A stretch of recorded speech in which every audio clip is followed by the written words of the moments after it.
वालियों के हमल गिर पड़ेंगे और लोग तुझको मदहोश नजर आएंगे, हालांकि वो मदहोश नहीं होंगे बल्कि अजाब देखकर मदहोश हो रहे होंगे। बेशक अल्लाह का अजाब बड़ा सख्त है। और बाज लोग ऐसे हैं जो अल्लाह की शान में इल्म के बगैर झगड़ते और हर शैतान सरकश की पैरवी करते हैं, जिसके बारे में लिख दिया गया है कि जो उसे दोस्त रखेगा तो वो उसको गुमराह कर देगा और दोजख के अजाब का रास्ता दिखाएगा। लोगों, अगर तुमको मरने के बाद जी उठने में कुछ शक हो तो हमने तुमको पहली बार भी तो पैदा किया था,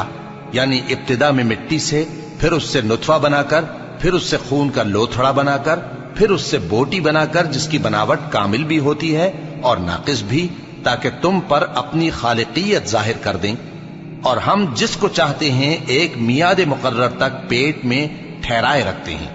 फिर तुमको बच्चा बनाकर निकालते हैं, फिर तुम जवानी को पहुंचते हो और